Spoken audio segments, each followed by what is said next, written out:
Narciso Barranco, the California landscaper who was violently detained by immigration enforcement this weekend, is still being held in an ICE detention center in Los Angeles. Barranco, an undocumented father of 3 U.S. Marines with no known criminal history, was approached by masked agents while working as a landscaper outside an IHOP. The Department of Homeland Security says Barranco assaulted officers with a weed whacker. An eyewitness, the IHOP manager, says that's not true. Now Barranco's son, Alejandro, a Marine veteran, is trying to raise awareness for his father's case. And Alejandro Barranco joins me now. Thanks so much for joining me tonight. I really appreciate it. And I want to start by asking if you've had a chance to talk to your father recently, and do you know how he's doing? Yeah, so I talked to him earlier today, a couple hours ago. Saw him for the first time.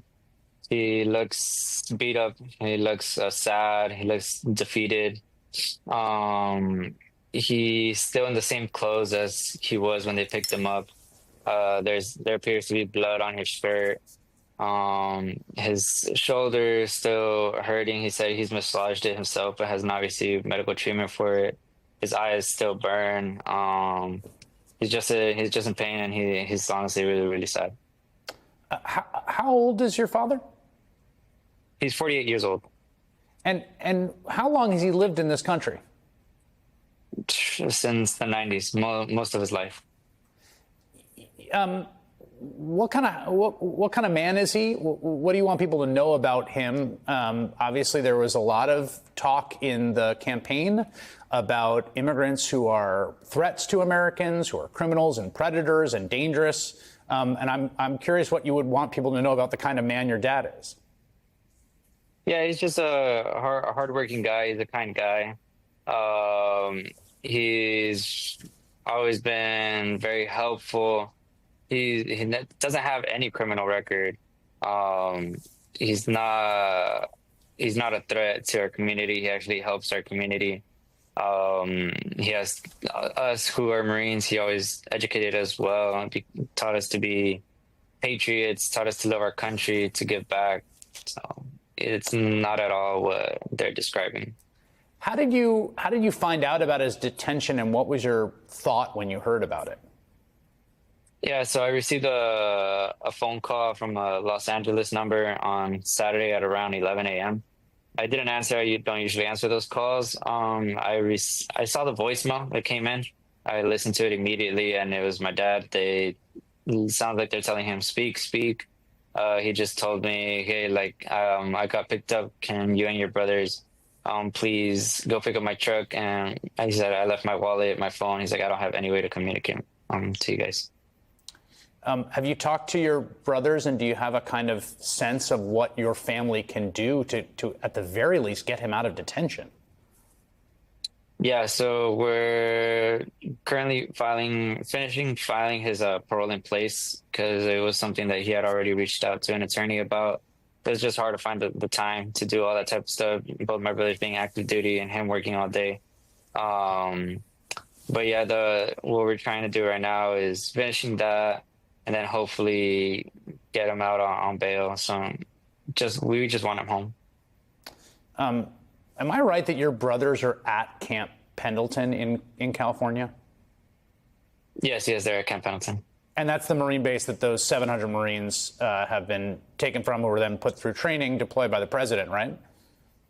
I'm not 100% sure about that. I do know that there's some from 29 Palms. I'm not sure if they're all from Camp Pendleton or all from 29 Palms.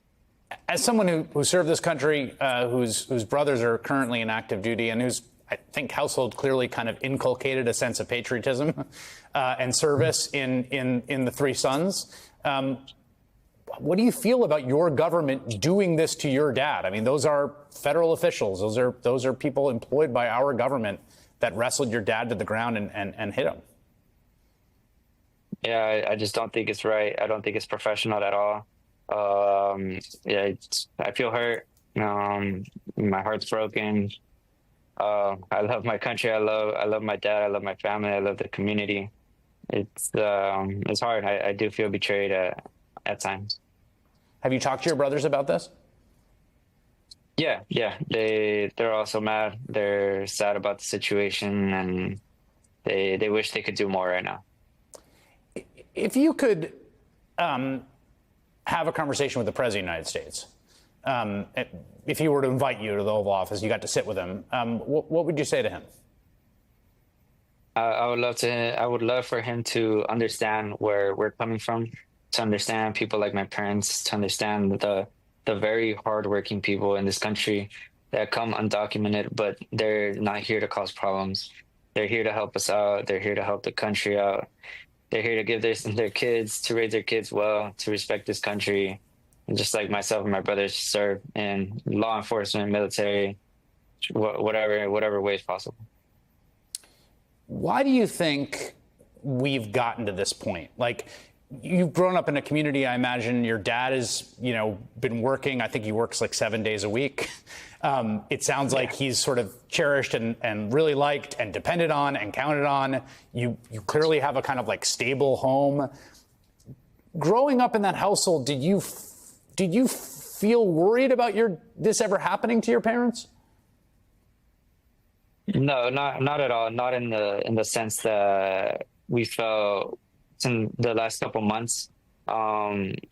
We knew it could happen, but we didn't really expect anything like this to happen.